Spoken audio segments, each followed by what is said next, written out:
Episode 5 of Alien Earth starts with us jumping back in time on board the Maginot and 17 days before it smashes into Earth. Morrow is awoken by one of the crew who informs that they've got a problem. The captain is dead and a facehugger has done its damage on the science officer, with the host all but dead. I mean, you obviously can't just cut these things off, and once they've latched on, you're already a goner.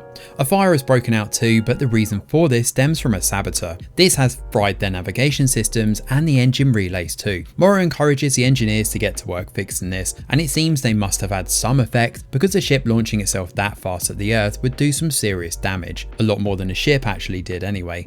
With the captain dead, command falls to Zora Zaveri, whom he urges to do an inquiry over the sabotage. However, she's maybe not the best person to ask, given she's been involved in a fling with his science officer Bronsky.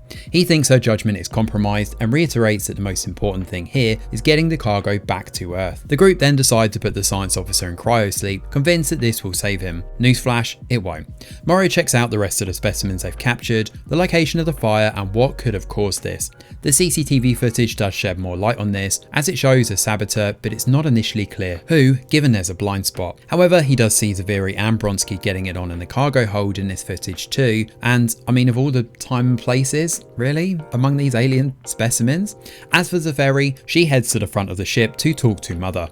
They basically reiterate what Morrow has already told her, that this cargo is a top priority and the crew are basically expendable. That night, somebody blows a hole in the side of the ship. Their fuel reserves are down to 8% now, and as Zaveri and Morrow discuss what to do with the engineers, an alarm rings out. There's been a cryopod quarantine breach, and as we soon see, Bronsky is dead and the facehugger has done its work. The xenomorph is loose now, prompting Morrow to arm up Clem and Zaveri to try and contain it with these electric zappers. Unfortunately, they have bigger fish to fry, given more species manage to break out in the lab, including the eyeball creature Ocelus, which smashes free from its container. Zaveri gathers the crew and updates them on what's happening, and she wants them to sweep the ship and get the xenomorph back, along with informing that they have a saboteur on board.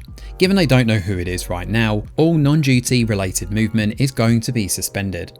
Morris speaks up and chirps in here too, demanding duty rosters and activity logs within the hour. Unfortunately, within this meeting, one of the engineers winds up drinking a spiked water bottle, courtesy of a blood bug that escaped in the lab, spraying baby blood bugs into the bottle. These creatures work quickly, and the engineer winds up vomiting blood and passing out. As for Zaveri, she learns about the escaped eyeball with the careless science officer, and they decide to leave it for later, shutting the lab and walking away. While all this is happening, Morrow checks out the logs and notices an intriguing chat between Petrovich and Boy Cavalier. It would appear that Petrovich has been working with Cavalier all this time, pretending to be in cryosleep, but actually awake and kicking about. The science officer contains the engineer, and Zaveri gives a nod for them to operate on him. They can see that he's contaminated, but Morrow doesn't think this is a particularly good idea. None of them wear hazmat suits or protective gear either, and believe it's a simple case of ticks. Zaveri's indecisiveness here kills the science officer and Rahim, who are both shocked when the blood bugs kill them both from a spray of acid. And through all of this, Teng, the weird bald guy who many of us have probably thought is a synth, is also killed by the xenomorph while he's alone after being interrogated. Morrow has seen enough here and decides to take control of the ship for himself. Now Clem and Morrow come under fire from Petrovich when he shows up and begins firing on them. The pair take shelter in that contaminated lab from earlier, but it's too late. Clem is dead, and Morrow unknowingly lets Ocelus out. It seems nobody bothered to communicate and let them know about this little guy, and to make matters worse, the blood bugs are also on the loose too. The xenomorph drops down right behind Zaveri in the corridor, but it doesn't attack right now. Instead, it lets her run away and decides to chase after the woman all the way over to the bridge. Interestingly, Ocelus arrives and infects the remaining engineer, taking on a human host in the process. It fights with the xenomorph and manages to latch to its face long enough to distract the xeno and let Morrow speak to Mother. This catches us up to the moment in episode 1 where Morrow sacrifices Zaveri for the xenomorph and lets her and the entire crew die. He makes it into the impact room and the ship crash lands. We then cut across to Morrow visiting the Yutani CEO afterwards and promising to kill Boy Cavalier and get her specimens back too, which is where episode 5 comes to an end. So after watching this episode and seeing the sheer incompetence from all of those on board the Maginot, I guess Morrow was actually justified and all these people deserve to die. The placement of this chapter is absolutely bizarre though, because while one could argue this has a ton of atmosphere and lovely sleight of hand fake outs, it means absolutely nothing because we already know the outcome. We know the entire crew die and the specimens break out. We know the captain is dead, so her first encounter with the Xeno means nothing because she doesn't die there. And the xenomorph itself, we know, ends up getting killed by Wendy with a knife, so again, the threat there means nothing. Would it not have made more sense for this episode to come right at the start of the show so we don't know the outcome? This could have also left the idea of who this saboteur is wide open to sprinkle in a bit of mystery into the show.